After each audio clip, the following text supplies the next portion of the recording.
Hello everyone, welcome to the channel मेरा math. ये जो हमारा डॉट वीडियो है ये हमारा 120 है, 120 नंबर का वीडियो है ये। देखिए इस वीडियो में हमारे पास 5-6 क्वेश्चन है, अच्छे अच्छे क्वेश्चन है, तो आप थोड़ा सा अच्छे से समझिएगा, ध्यान दीजिएगा और वीडियो को आखिरी तक देखिएगा।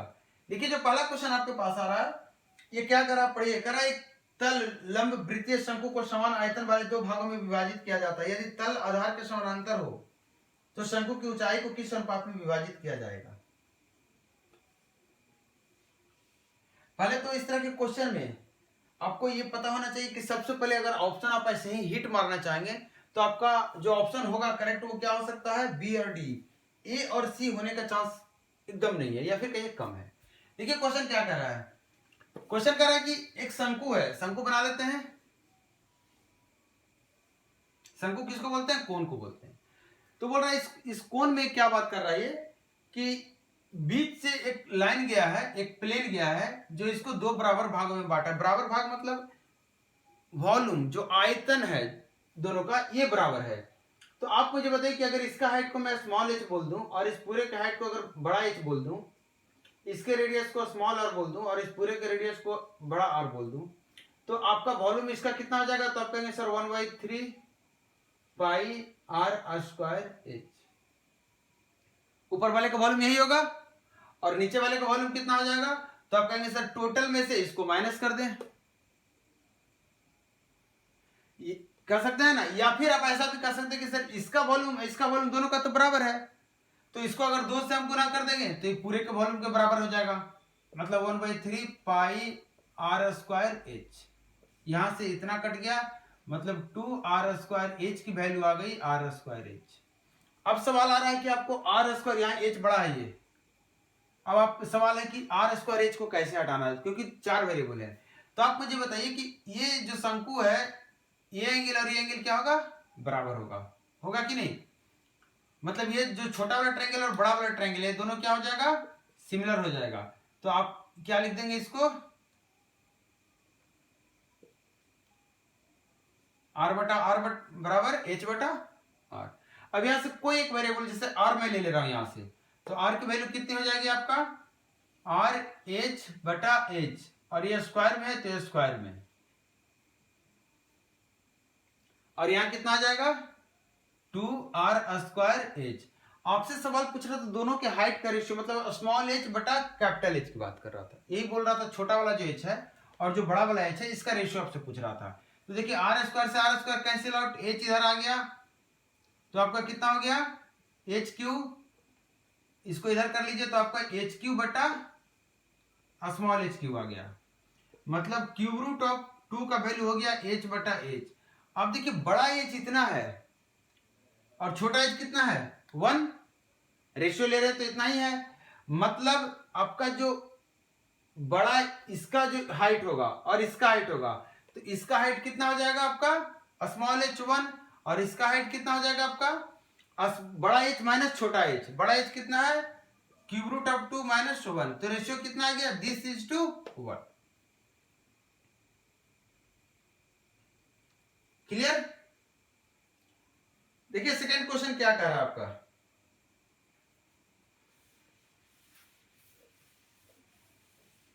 ये क्वेश्चन आपको सिर्फ उलझाने के लिए इंफॉर्मेशन दिया हुआ एक्स्ट्रा इस क्वेश्चन में। कह रहा है यदि 8 व्यक्ति 5.4 मीटर लंबी नाली को एक दिन में खोदते हैं तो 21 मीटर लंबी ऐसे नाली को एक दिन में खोदने के लिए कितना समय लगेगा, कितना व्यक्ति की आवश्यकता है। देखिए कितने आदमी है आपके पास, 8 आदमी है, 8 मैन है और नाली कितना है 5/1/4 मीटर लंबा है। काम कितने दिन में हो रहा है, ध्यान दीजिएगा, काम कितने दिन में हो रहा है। तो आप कहेंगे सर एक दिन में, और बाद में क्या बोल रहा है आपको कि 21 मीटर लंबी नाली को खोदना है तो कितने आदमी की जरूरत पड़ेगा अगर एक ही दिन में काम कंप्लीट करना है। समय दोनों जगह बराबर है, तो अब सवाल ये नहीं है कि एक दिन में, अब सवाल ये कि 8 आदमी, इसको लिख दे रहे हैं हम कितना 21/4 मीटर लंबी नाली को खोद सकता है। मतलब 21/4 मीटर लंबी नाली को खोदने के लिए 8 आदमी की जरूरत है। तो आप बताइए 21 मीटर लंबी नाली को खोदने के लिए कितने आदमी की जरूरत पड़ेगी। सवाल इतना ही रहेगा क्योंकि समय बराबर है। आप देखिए इसको 4, देखिए इतना तो आप कॉमन सेंस लगा सकते हैं कि लंबाई जब बढ़ाएंगे आप काम बढ़ा देंगे तो आदमी ज्यादा लेगा, काम घटा देंगे तो आदमी कम लेगा। तो इसका 4 गुना आपको काम करना, तभी तो 21 आएगा। तो इसका भी 4 गुना आपको आदमी की जरूरत पड़ेगी, मतलब 32 आदमी की जरूरत पड़ेगी आपको। समझ गए? देखिए नेक्स्ट क्वेश्चन जो हमारे सामने आ रहा है वो देखिए बड़ा अच्छा क्वेश्चन है। क्या कर रहा है? क्वेश्चन नंबर 3 है। ये कह रहा है कि 3 किस्मों की चाय के मिश्रण में उनके वजन का अनुपात 4, 5 और 8 है। ये क्वेश्चन आपको समझने में तकलीफ दिया होगा। देखिएगा आजकल ना तकलीफ बहुत मिलता है लोगों को, और आप डरते भी हैं तकलीफ मिलने से। जब भी आपके समान कुछ ऐसा सामने को भी कुछ ऐसा क्वेश्चन आ जाता है जिसमें आपको लगता है कि थोड़ा परेशान करेगा, तो समझ लीजिए वो सवाल बहुत ही इजी है। जैसा कि देखिए क्वेश्चन है, क्वेश्चन सिर्फ समझिएगा। करेक्ट चाय है जिसमें 3 टाइप का चाय मिला हुआ है, मतलब एक मिश्रण है चाय का, उसमें 3 टाइप का चाय मिला हुआ है। और पहले टाइप का 4 यूनिट केजी वजन के हिसाब से, पहले चाय का मतलब बोल सकते हैं कि 4 केजी पहले का लिया, दूसरे का 5 केजी, तीसरे का 8 केजी, तो एक मिश्रण बना है, उसी की बात कर रहा है। बोल रहा है यदि पहले किस्म की चाय 5 केजी, दूसरे किस्म की चाय 10 केजी और तीसरे किस्म की चाय की कुछ मात्रा मिश्रण में मिलाई जाए तो तीनों किस्मों की चाय के वजन 5, 7 और 9 अनुपात में हो जाता है। आप समझ रहे हैं क्या बोल रहा है? बोल रहा है अंतिम मिश्रण में तीसरी किस्म की चाय की मात्रा कितनी है। आप यहां से देखेंगे तो डायरेक्टली आपको पता चल जाएगा वो बात क्या पूछ रहा है। आपका आंसर डायरेक्टली यहां पे दिख जाएगा, कुछ बनाना नहीं है सवाल में। सवाल सिर्फ समझना है, फिर से समझा रहा हूं। बोल रहा है एक मिश्रण है चाय का, क्या है? चाय का मिश्रण है जिसमें एक टाइप का चाय है, 1 टाइप हो गया, ये टाइप 2 हो गया और ये टाइप 3 हो गया। 3 टाइप के चाय मिलाई गई है। पहले टाइप की चाय 4 केजी ली गई है, दूसरे की 5 केजी, तीसरे की 8 केजी और ये मिश्रण तैयार किया गया है। बोल रहा है इसमें से क्या किया जा रहा है कि जो पहला टाइप का है इसमें 5 केजी और ऐड कर दिया जा रहा है। पहले टाइप का कितना ऐड कर दिया जा रहा है? 5 केजी और ऐड कर दिया जा रहा है। और दूसरे टाइप का 10 केजी और ऐड कर दिया जा रहा है। तो बताइए तीसरे टाइप का कितना केजी और ऐड कर दिया जाएगा ताकि आपका जो नया मिश्रण हो जाए वो वजन के रूप में इस रेशियो में आ जाए। और एक चीज ध्यान रखिएगा, आपसे सवाल पूछ रहा है कि अंतिम मिश्रण में तीसरी किस्म में कितनी चाय है। आपको कितना ऐड करना ये नहीं पूछ रहा, आपको पूछ रहा है ये कितना केजी है यहाँ पे टोटल चाय, आपसे ये पूछ रहा है। तो अगर आप ये पता कर लेंगे तो आपको ये भी पता चल जाएगा। देखिए सवाल को क्या करेंगे आप, देखिए यहाँ से कितना यूनिट बढ़ा है, तो कहेंगे सर 1 यूनिट बढ़ाया है, 1 यूनिट की वैल्यू 5 केजी है। एक बार यहाँ पे चेक कर लीजिए कितना यूनिट बढ़ा है, तो कहेंगे सर 2 यूनिट बढ़ा है, और 2 यूनिट की वैल्यू 10 केजी, मतलब 1 यूनिट की वैल्यू 5 केजी। यहाँ पे आपने निकाला 1 यूनिट की वैल्यू, यहाँ वेरीफाई किया, इसका मतलब 1 यूनिट की वैल्यू कितनी है? 5 केजी। 1 यूनिट की वैल्यू कितनी है? 5 केजी पूरे क्वेश्चन के लिए। तो 9 यूनिट की वैल्यू कितनी हो जाएगी? 45 केजी। मतलब जो मिश्रण जो बना है, अंतिम मिश्रण है, उसमें तीसरे टाइप का 45 केजी चाय यूज किया गया है। समझ गए? हम बढ़े नेक्स्ट क्वेश्चन पे। देखिए क्वेश्चन नंबर 4 क्या कह रहा है? कह रहा P का मान Q और R के गुणनफल के व्युत्क्रमानुसार परिवर्तित होता है। व्युत्क्रमानुपात मतलब होता है उल्टा, एक बढ़ेगा तो दूसरा घटेगा। जैसे आप टाइम और वर्क में पढ़े हुए कि समय बढ़ा देने से काम जल्दी होता है, समय बढ़ा देने से काम जल्दी होता है। मतलब जब आप समय बढ़ा देंगे तो काम जल्दी होगा। या फिर आप ऐसे कहिए जब आदमी आप बढ़ा देते हैं तो दिन क्या हो जाता है? घट जाता है। जब आदमी आप बढ़ाते हैं तो उसी काम को करने में दिन कम लगता है। तो ये एक के बढ़ाने से दूसरा घट रहा है, इसको बोलते हैं व्युत्क्रमानुपाती। यही इस सवाल में कह रहा है। तो इस तरह के सवाल जब भी क्वेश्चन में है तो आप ये कहिए, बोल रहा है जो P है, P का जो मान है, P के जो वैल्यू है, बोल रहा है Q और R के गुणनफल, Q और R के गुणनफल के व्युत्क्रमानुपाती है। तो आप इस तरह से बात कीजिए, P बराबर K बटा Q गुने R। अगर ऐसा बोलता, समानुपाती बोलता, तो हम उसको ऊपर लिखते, जो व्युत्क्रमानुपाती बोलेगा उसको नीचे लिखेंगे। और ये एक कांस्टेंट होता है जो अपने मन से हम लेते हैं। अब यहां से 2 मेथड है इसको सोल्व करने का। आपको दिया हुआ है P Q R, आप तीनों का वैल्यू पुट कीजिए, K का वैल्यू निकालिए, और फिर बाद में जो आपको Q और R दिया हुआ उसको पुट कीजिए, K का पुट कीजिए और P निकालिए। दूसरा क्या है कि आप देखिए कि ये हमारा कांस्टेंट रहेगा हमेशा, ये फिक्स्ड है, ये इस क्वेश्चन में अब बदलेगा नहीं कभी।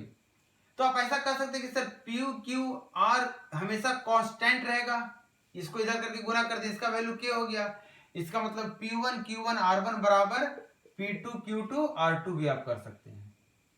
और आपको पहले में दिया हुआ है P Q R, मैं डायरेक्टली लिख दे रहा हूँ 6, कौन क्या है वो, अच्छा चलिए P लिख रहा हूँ, P कितना है 75, Q है 6, R है आपका 12, और इधर P आपको निकालना है P2, Q कितना दिया हुआ है 5, R दिया हुआ है 10।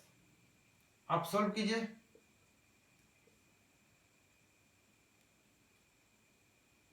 दो 5 से काट दे रहा हूं 15, 5 से काट दे रहा हूं 5, 2 से काट दे रहा हूं 3, तो 12 25 60, छोटी 18, कितना हो गया 100। कुछ मिस्टेक तो नहीं हुआ? अच्छा 5 से काटूंगा 3 हो जाएगा, नहीं ये 3 दिया 9, 108। ये आपका पी था जो आपको निकालने बोल रहा था। तो अगर आपको ये सारा कॉन्सेप्ट अगर पता होता तो डायरेक्टली आप इसको निकाल सकते थे। क्लियर? हम नेक्स्ट क्वेश्चन ले रहे हैं, क्वेश्चन नंबर 5। देखिए आप इस क्वेश्चन को, इस क्वेश्चन बहुत टफ नहीं है, क्वेश्चन आप बनाए होंगे, आपको दिक्कत क्या होगी कि सर इस तरह के क्वेश्चन में सॉल्यूशन पे कैसे मूव करेंगे।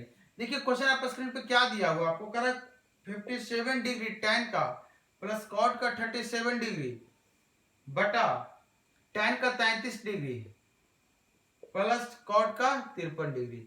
आपको पूछ रहा है इसका जो वैल्यू किसके बराबर है। आपके पास 4 ऑप्शंस है। तो सबसे पहले आप क्या कीजिए कि सबका एंगल बराबर कीजिए। आप देखिए 37 है, इसको आप 37 लिखेंगे तो यहीं पे लिख दीजिए, कितना लिखा जाएगा tan 37 लिखाएगा। इसको आप लिख देंगे तो कितना लिखा जाएगा, तो cot 57। और जल्दी से आप देखिए सबको tan में बदलिए या cot में बदलिए, तो मैं tan में बदल दे रहा हूं। तो देखिए एक यहां से tan लेंगे, अगर इसको tan लिखेंगे तो कितना लिख देंगे 1 बटा tan 37, और इसको लिख देंगे 1 बटा tan 57। लसा लेंगे, एलसीएम लेंगे तो यहाँ कितना जाएगा 1 प्लस tan 57 tan 37, यहाँ भी 1 प्लस tan 37 tan 57, और ये दोनों कट जाएगा। तो यहां से जो tan 57 है ये क्या चला जाएगा, ऊपर चला जाएगा जो बटा में होगा, और यहाँ जो बटा में होगा ये नीचे रह जाएगा। अब आपको इसी को देखना है कितने तरीके से लिख सकते हैं। तो सबसे पहले आप ऑप्शन पे एक नजर डालिए, देखिए सारा ऑप्शन tan में है क्या, तो पता चलेगा हर एक ऑप्शन में tan cot दोनों मिला हुआ है।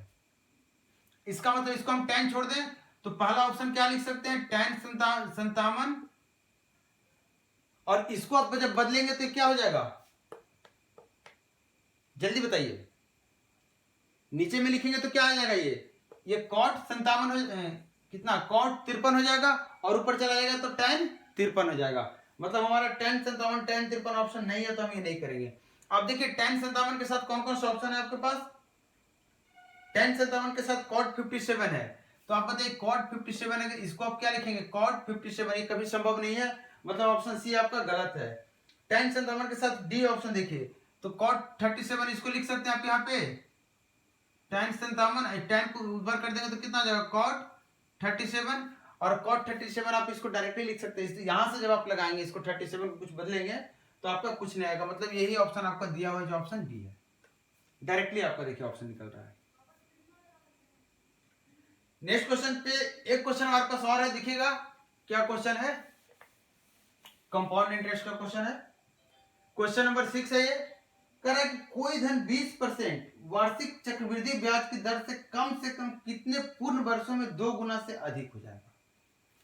आप बताइए 20% अगर वार्षिक ब्याज दर लग रहा है तो 20% का वैल्यू कितना होता है 1/5, मतलब जो 5 रुपए आप लगाएंगे वो 1 साल बाद 6 रुपया हो जाएगा, होगा।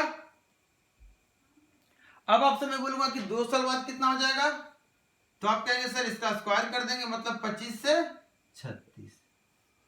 अब देखते जाइएगा दुगना हुआ अभी तक, 25 का दुगना कितना था 50, नहीं हुआ। 3 साल बाद कितना हो जाएगा, तो अब फिर इसका क्यूब कर देंगे तो 125, और इसका 216। देखिए इसका डबल हुआ, नहीं हुआ। 4 साल बाद क्या हो जाएगा, तो आप कर देंगे 625 से कितना आ जाएगा 1296। देखिए इसका डबल हुआ, हो गया, डबल से ज्यादा हो गया, यही बोल रहा है, मतलब 4 साल बाद वो धन अपने आप का दुगना हो जाएगा। आज समझ में। तो चलिए यहां पे हम वीडियो को क्लोज कर रहे हैं, और नेक्स्ट वीडियो में हम जल्दी मिल रहे हैं आपके साथ, तब तक आप वीडियो को देखिए। लोगों के साथ शेयर कीजिए, चैनल को सब्सक्राइब कीजिए। Thank you.